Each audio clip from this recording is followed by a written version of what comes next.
Can you ever truly forget betrayal? Imagine 11 years of marriage, a child, dreams of future, and then, in a single moment, everything falls apart. The main character of the story is just an ordinary man, someone who worked hard, cherished his family, and gave his best. Yet, behind his back, an entirely different story was unfolding. Suspicious messages, strange coincidences, and one shocking confession from his son turned his world upside down. What does it feel like to uncover the truth when you least expect it? More importantly, how do you move forward after experiencing pain, deception, and heartbreak, yet knowing that a new beginning might already be waiting? Want to find out how he handled it all? Hello, my friend. I'm thrilled that you're here on my channel. If this is your first time visiting, don't forget to subscribe and like this video. Each like truly inspires me. Also, let me know which city and country you're watching from. Now, let's dive into the story. My wife and I are both 35 years old, and we have been married for about 11 years. We live in a town that was once rural, but is now rapidly developing into a suburban extension of a growing metropolitan city. When we graduated high school, our class had just over 200 students, but now that number has more than doubled to nearly 500. I was raised on a farm by my father after my mother left when I was young and never returned. From an early age, I helped with farm chores, working alongside my dad until he decided to lease the land to other farmers and take a job at a factory instead. The money from the land leases allowed him to buy more property during the Great Recession. One of those properties had a house, which he let me renovate and turn into a home for my future family. Although the property is still part of a trust along with the rest of his land, my wife and I are responsible for all the expenses related to it. My wife, on the other hand, came from a lower middle-class background. Her family was always warm and welcoming toward me, treating me with kindness and respect. They moved to our town when we were in junior high, and we started dating in high school. After securing a stable job, we got married. Before that, I worked whatever jobs I could find, hauling junk, painting houses, anything to pay the bills. Now, we have an 8-year-old son, and my wife stays home to take care of him. I work as a route driver for a major snack company, expanding my territory to ensure our products reach every local shop, grocery store, and gas station in the area. Since much of the region is still rural, my route covers a vast area. Our long-term plan was for my wife to eventually take over a second truck as our business grew. With a new Supercenter grocery store opening next year, gaining full ownership of my route could be a huge financial opportunity for us. We've been together since shortly after high school, and while our marriage has been filled with love and laughter, it hasn't been without its struggles, especially due to my demanding work hours. I try my best to be present, but I often fall short. Even so, we share many happy moments, and we both adore our son. He's a typical energetic kid who loves sports. In the winter, he played basketball, then baseball in the spring, and now he's all about flag football. This past spring, our marriage hit a rough patch. We both felt the tension and had a heart-to-heart conversation, promising to work on our relationship. From late April to mid-June, our intimacy skyrocketed. Honestly, it was hard to keep up, balancing work with our rekindled passion. Still, I managed to stay on top of my job while our son was fully immersed in baseball season. I never miss a game, but my demanding schedule made it impossible to attend many practices. Many dads volunteer as assistant coaches, but that wasn't an option for me. My wife, however, stepped up whenever needed. Our son's baseball coach, Benjamin, was married to one of my close high school friends, Miranda. She was one of the brightest students in our class. After college, she met Benjamin. They married young and had a son the same age as ours. Unfortunately, their marriage ended 3 years ago. Miranda moved back to town and relied on her parents for childcare. About a year later, Benjamin followed, presumably to be closer to his son, maybe even hoping to reconcile with Miranda. By June, my wife and I started slipping back into our old routines. In July, we had another serious conversation, reaffirming our commitment.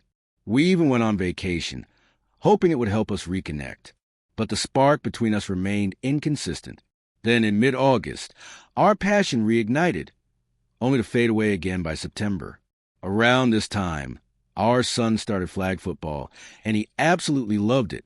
One evening, I stopped by practice and was surprised to see my wife standing next to Benjamin, clipboard in hand, helping to run drills.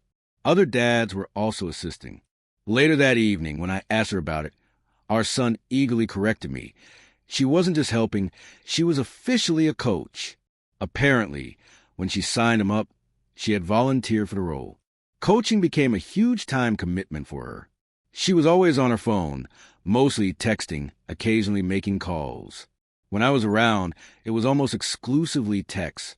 Every day after school, she and our son went to Benjamin's house for extra practice. He trained both boys in football. Their additional training was paying off. Our son and Benjamin's son were becoming standouts on the team. Then came the first game. After finishing my shift that morning, I arrived at the field. My wife and Benjamin stood side by side, giving instructions to the team. As I sat down, someone placed a chair next to mine. Miranda. We watched the game together. And at halftime, she turned to me with a serious expression and asked, "How's your marriage going?"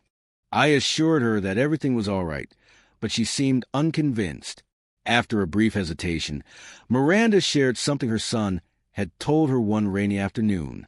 Since practice had been canceled, the boys stayed indoors playing video games at Benjamin's house.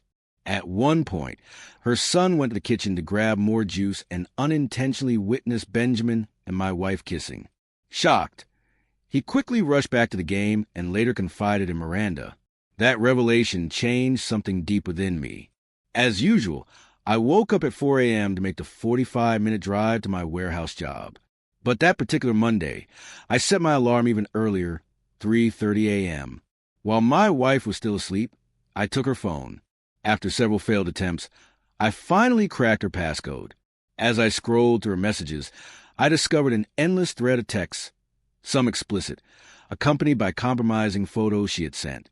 Without hesitation, I took screenshots of the incriminating evidence. From that moment, everything shifted.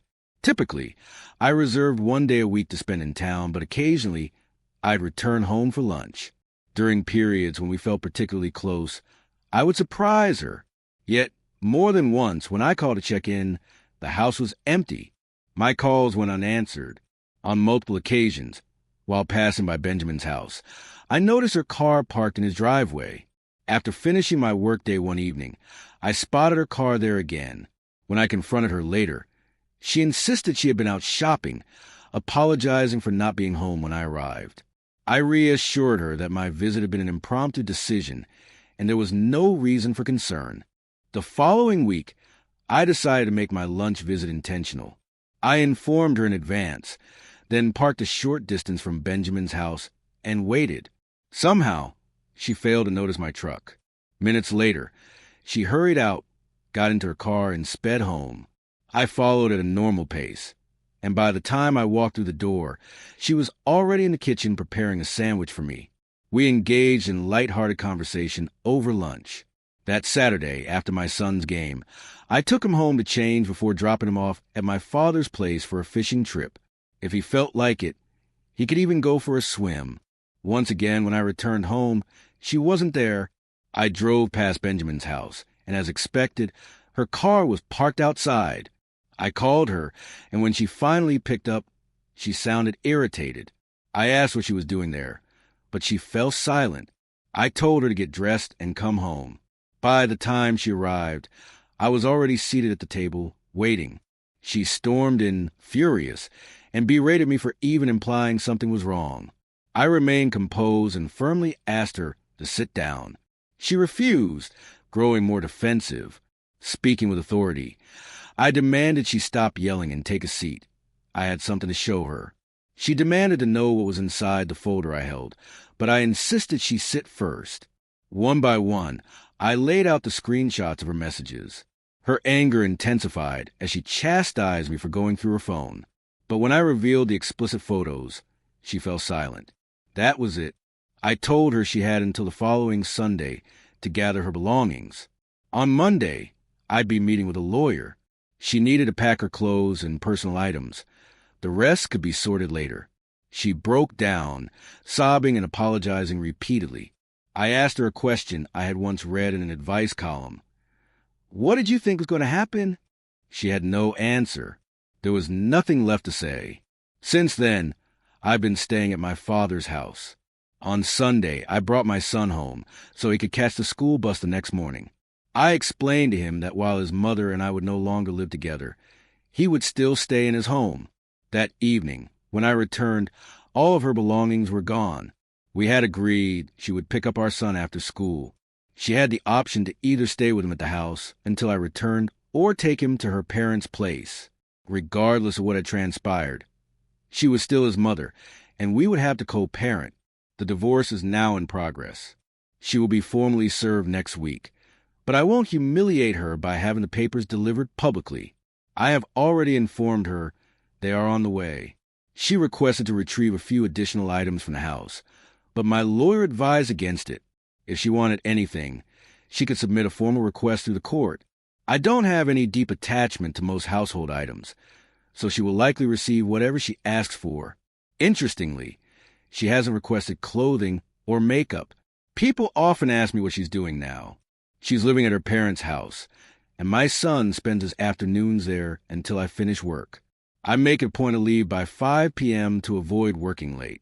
My lawyer is also coordinating with another attorney to ensure my business remains protected during the divorce proceedings. Even my father has stepped in, offering to buy my work route and keep me employed if necessary. I understand that child support is inevitable and that custody will be shared. The nights feel lonelier after my son goes to bed, but I am finding ways to occupy myself. A few personal projects have helped me stay focused. Friends have been incredibly supportive, offering to babysit or bring meals. Last Saturday, instead of spreading out along the sidelines at my son's game, most parents pulled their chairs closer to mine. That meant a lot. We only have one more game before the playoffs, and the season will soon conclude. Basketball season will follow shortly after. Nearly every parent I've spoken to plans to request that Benjamin not be assigned as their child's coach next season. People also asked about Miranda. She has been a close friend for years, and some wonder if we will end up together. Right now, I am still healing from everything that has happened. My primary focus is adjusting to this new reality and being there for my son. I once mentioned that Miranda was the smartest student in our class. She truly is exceptional, but I feel like I'd only hold her back. Besides, we're both dealing with a lot. Her ex even moved back recently, perhaps in an attempt to reconcile. This chapter of my life has come to an end. Trust is the foundation of any relationship, and once broken, it's nearly impossible to restore. Betrayal isn't just about infidelity. It's about shattering everything that was built over the years. When problems arise in a marriage, they should be faced together, not avoided through deception. The truth always emerges, and once trust is destroyed, nothing is ever the same. However, betrayal doesn't have to be the final chapter. It presents an opportunity to reflect, learn, and move forward toward a future grounded in honesty, respect, and genuine love. What's your perspective? Share your thoughts, my friend. If you enjoyed this story, check out other compelling videos on my channel. I'll sign off for now. See you in the next video.